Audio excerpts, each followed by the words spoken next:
के चरणों में सत प्रणाम और आप सभी साधकों को मेरा सादर नमस्कार।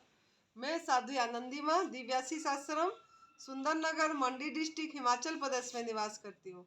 मेरा फ़ोन नंबर है 8219172304 8219172304।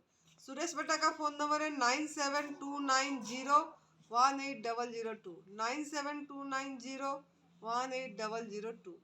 तो हमारे पास साधक आए हैं और गुड़गांव से, तो उनका नाम परिचय क्या है, उनको बीमारी थी क्या है और कैसे पता लगा यहाँ का आने का और क्या कर रहे हैं, उन्होंने अपनी अनुभव खुद अपने मुख से सुनाएंगे और नाम देंगे, मोबाइल नंबर बताएंगे। तो बेटा आप बताइए ताकि साधक लोगों को एक प्रेरणा मिलेगी और ये भी एक बहुत बड़ा सेवा होती है। तो बता दो बेटा आपका नाम। गुरु जी के चरणों में सादर प्रणाम। आनंदी माँ और सुरेश भाई जी के चरणों में भी सादर प्रणाम। मेरा नाम अमित वत्स है और मैं गुड़गांव से आया हूँ। मेरा मोबाइल नंबर है 9560409481। दोबारा बोल दीजिए, थोड़ा ऊंची मेरा आवाज मोबाइल में नंबर बोलिए। है 9560409481। यहाँ आने से पहले 2-2.5 महीने से पहले ही हम आनंदी माँ और गुरु जी सुरेश भाई जी के संपर्क में थे और हम ये करना चाह रहे थे क्योंकि मेरी वाइफ को कैंसर की प्रॉब्लम दोबारा से हुई है। पहले 2021 में हुई थी, उस वक्त हमने कीमो कराई थी, सर्जरी कराई थी और उसके बाद रेडिएशन भी कराया था। लेकिन 2 साल के बाद वो प्रॉब्लम फिर से उसी जगह पर वापस आई है। तो हमने 2-3 कीमो तो कराई है, लेकिन उस वक्त भी हम उस प्रयास से संतुष्ट नहीं थे। तो हम कुछ देख रहे थे तो यूट्यूब के थ्रू हमें पता लगा था एनडीएस का, और तब हमने गुरुजी का जो देखा वीडियो तो हमें समझ में आया कि इस मार्ग पे चल के शायद हम इससे मुक्ति पा सकते हैं। और हमने ये फॉलो करना शुरू किया। सुरेश भाई जी ने बताया कि कैसे कैसे करना है। तो हम यहाँ आने से पहले 2-2.5 महीने से पहले ही जब कीमो चल रही थी तब से हमने इसे फॉलो करना शुरू किया था। और इसमें जो एनिमा होता है और जो अपक्व आहार पे रहना है, फास्टिंग वगैरह भी, हम वाटर फास्टिंग की थी कीमो के दौरान 5-5 दिन की 2 बार। तो हम वो सारी चीज़ें फॉलो कर रहे थे, लेकिन घर पे रह के ज़्यादा लंबा हो नहीं रहा था। तो इसलिए हमने सोचा कि आनंदी माँ के सानिध्य में इधर आकर उनके मार्गदर्शन में एक लंबा निर्जला रखा जाए।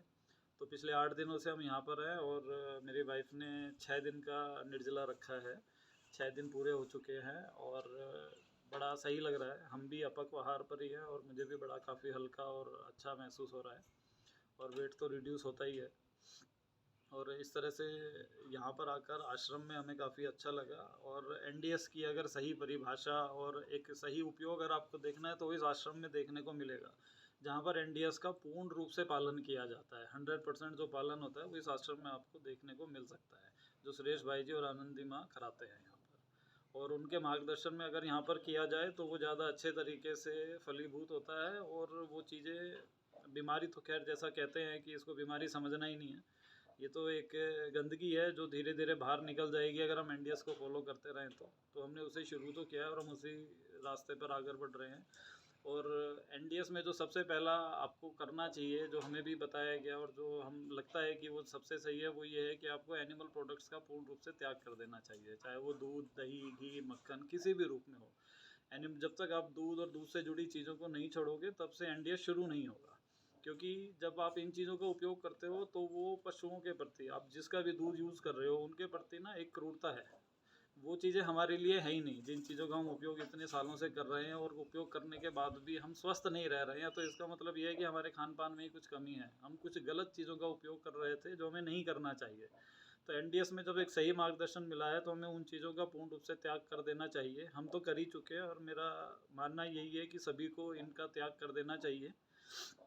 कम से कम एक पहला जो कदम है वो तो यही है कि आपको डेयरी प्रोडक्ट्स का त्याग कर देना चाहिए, वो सबसे बड़ी चीज़ है। उसके बाद आपको आगे बढ़ना चाहिए।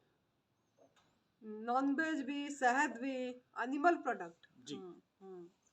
जो भी एनिमल प्रोडक्ट है, जो अगर कोई नॉन वेज ले रहे हैं वो भी हिंसा है, क्रूरता है। हमको जीव हत्या करने की अधिकार ही नहीं है। शहद भी चुरा के ले रहे हैं, दूध भी चुरा के, तो ये हमारा अधिकार नहीं, वो उनका आहार है और हमको हमारा आहार लेना है, उनको भी जीने देना है। और ये हमको गलत शिक्षा के कारण हमको पढ़ाया गया है, सिखाया गया है, तो हम ये सब ले ले रहे हैं।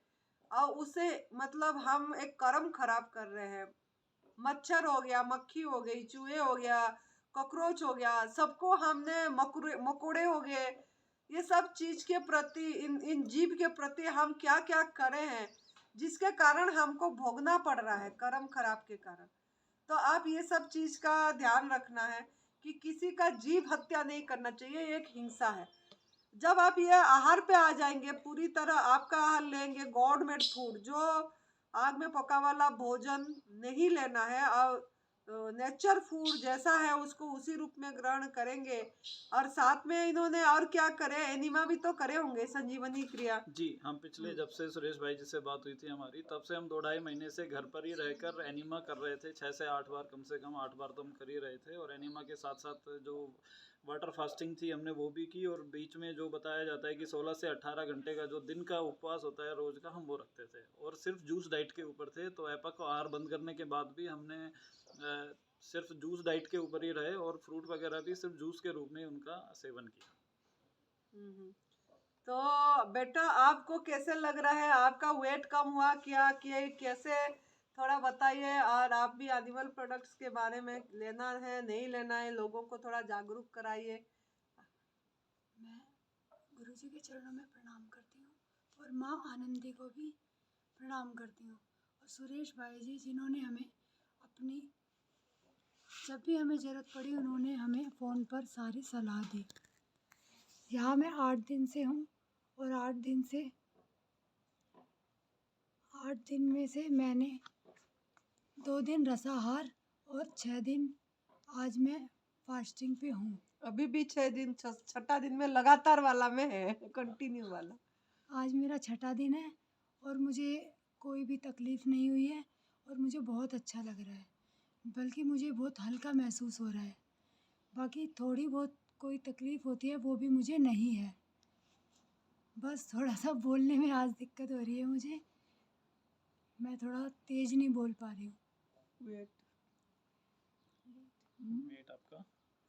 आज मेरा वेट यहाँ आने पर 47 था, और अभी मेरा वेट कितना है अभी मैंने किया नहीं है, और 6 दिन में कितना मेरा वेट गिरा है आज मैं वेट करके देखूंगी।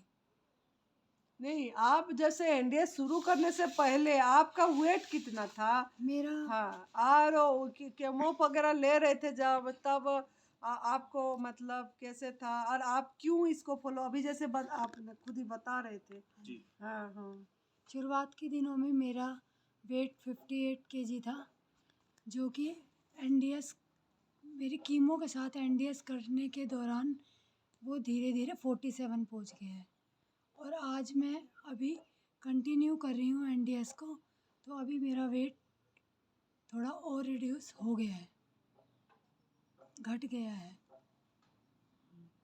जैसा कि आनंदी माँ ने कहा है कि जिसको हम अपना रहे हैं वो न्यू डाइट सिस्टम है, इसके अंदर मुझे 3 बातें समझाई गई हैं। उसमें से सबसे पहला है संजीवनी क्रिया, जिसको हम दिन में 8 बार लेते हैं, और दूसरा है रसाहार। जब हमें कोई भी बीमारी है, जैसे कि मुझे ब्रेस्ट कैंसर है, इसके दौरान जो रसाहार है वही हमें हील करता है। तीसरा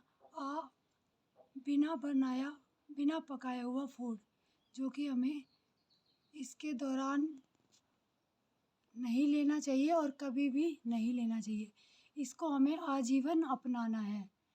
और सबसे पहला, जैसा कि हमें आनंदी माँ के द्वारा समझाया गया है कि हमें दूध और दूध से बने प्रोडक्ट और शहद और किसी भी जीव पर हमें निर्दयता नहीं करनी चाहिए। और आनंदी माँ के सानिध्य में आके ये हमें अच्छे से समझ आया है, जिस प्रकार एक गाय पर इतनी क्रूरता की जाती है और मधुमक्खियों को शहद लेने के लिए उन्हें मार दिया जाता है, जला दिया जाता है, और उन पर जो क्रूरता होती है, ऐसा नहीं कि जिनसे हमें कुछ पदार्थ प्राप्त होते हैं उन पर ही क्रूरता होती है, यहाँ तक कि हम कई जीवों पर अनायास ही क्रूरता कर बैठते हैं।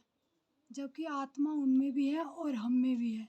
जब हम एक अच्छे मार्ग को अपना रहे हैं तो हमें किसी भी जीव पर किसी भी प्रकार की क्रूरता करने का अधिकार नहीं है, क्योंकि हम सब एक हैं, बस हमारे शरीर अलग अलग हैं।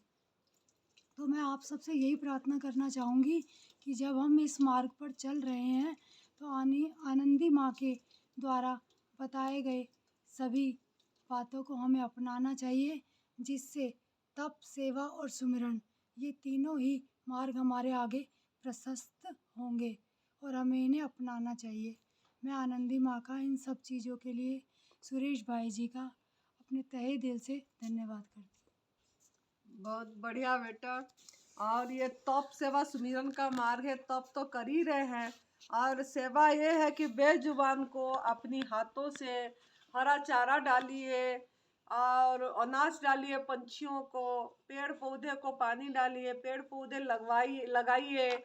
और आप कहीं पे भी अगर डोनेट कर रहे हैं, सेवा जैसे धन निर्जला करने से, जैसे ना खाना ना पीना, निर्जला का मतलब खाना भी नहीं है पीना भी नहीं, तो वो जो हम नहीं ले रहे हैं उसको हम मतलब फल के आकार में बच्चों पे किसी पे भी बांट दीजिए और वो भाव से दीजिए कि उनके अंदर में प्रभु हैं, परमात्मा हमको दिए, मतलब परमात्मा खुद ही दे रहे हैं और खुद ही ले रहे हैं, उनका चीज उन्हीं को अर्पित कर रहे हैं बोल के इस भाव से दे। और अगर कहीं पैसा डोनेट कर रहे हैं तो ध्यान दें बार बार कि कहीं यहाँ तो जहाँ पे हम जोन सा स्थान पे दे रहे वहाँ क्रूरता तो नहीं हो रही है, वहाँ कहीं दूध से बनी चीजें, ये सब चीजें तो नहीं ले रहे हैं हिंसा करके, शोषण करके, ताकि हमारा जो पैसा दुरुपयोग हो जाएगा, हमको भी कर्म का भोग करना पड़ेगा। तो ये भी ध्यान देना है, जहाँ भी आप दान दे रहे हैं, सेवा कर रहे हैं, एक दशांश जैसे देना चाहिए। सेवा का मतलब हमारा जो कमाई है उस कमाई का एक दशांश अच्छे स्थान पे, जहाँ आपको इच्छा हो रही है, लेकिन दे ऐसे स्थान पे जहाँ रोग रहित हो रही है, दवा रहित हो रहे हैं, कहाँ क्रूरता नहीं हो रहा है, मतलब कोई पशु को शोषण नहीं किया जा रहा है, उसको चुरा के यूज नहीं किया जा रहा है। अगर ऐसे स्थान पे आप दान देते हैं तो वो एक हवन हो जाता है, एक यज्ञ हो जाता है, एक आहुति हो जाती है और वो कबूल होती है और आपकी कर्म सही होने लग जाती है, आपका भविष्य सही होने लग जाता है। तो आप इसका ध्यान रखें, घर में भी एनिमल प्रोडक्ट न लाएं और आपका पैसा खर्च उसमें ना करें, इतना मैं सभी को अनुरोध कर रही हूँ। और आप करके देखिए एडवांस न्यू डाइट सिस्टम को। एडवांस न्यू डाइट सिस्टम में एक भी चम्मच आग में पका वाला भोजन खाना ही नहीं है, जो प्रभु दिए हैं उसको उसी रूप में ग्रहण करना है। और ये ड्राई फ्रूट्स वगैरह भी खा लेते हैं, उसमें भी हमारे अंदर की सफाई नहीं होती है, वो हमारा आहार नहीं, वो भी एक सीड्स है, वो जर्मिनेट करने के लिए, एक विस्तार के लिए प्रभु ने उनको बीज बना के दिए हैं, सनफ्लावर सीड, पम्पकिन सीड्स, ये सब हमको भी बहुत मतलब इतना वो नहीं था, तो हमने भी ये जब स्वस्थ होने के बाद बोलते भी थे कि चलो ले लो, लेकिन मेरे अंदर में यही अभी आ रहा है कि ये भी हमारा आहार नहीं है, ये भी नहीं लेना चाहिए, क्योंकि वो सीड्स भी इसीलिए भगवान पैदा करे हैं कि वो अपनी वंश विस्तार करे, लेकिन हम उनका वंश विस्तार को भी रोक के हम उसको खा रहे हैं, प्रयोग कर रहे हैं, तो उसमें भी हमारा कर्म ही खराब कर रहे हैं। तो जितना हो सके, जितना पालन हो जाए उतना कोशिश करना चाहिए, ताकि हम स्वस्थ रहे, तन से भी मन से भी, अब अपनी आत्मा में स्थिति हो जाए, हमारा आध्यात्मिक उन्नति हो। तो इसका भी ध्यान दीजिए, जब हीलिंग तभी हो पाएगी, नहीं तो हीलिंग नहीं हो पाएगी। खाली भोजन परिवर्तन से हीलिंग हो जाएगा ऐसा नहीं है, आपको तप भी देखना है, सेवा भी देखना है, सुमिरन भी देखना है, भजन भी करना है, और प्रभु के ऊपर भरोसा करके अपने अंदर जो प्रभु बैठे हीलिंग पावर, उसके ऊपर भरोसा करके समर्पित होके हमको आगे बढ़ते जाना है, तो आपको जरूर सफलता मिलेगी। बहुत अच्छी बात है बेटा, आप करिए और इसको पूरी आजीवन अपनाइए, आपको जरूर स्वस्थता प्राप्त होगा।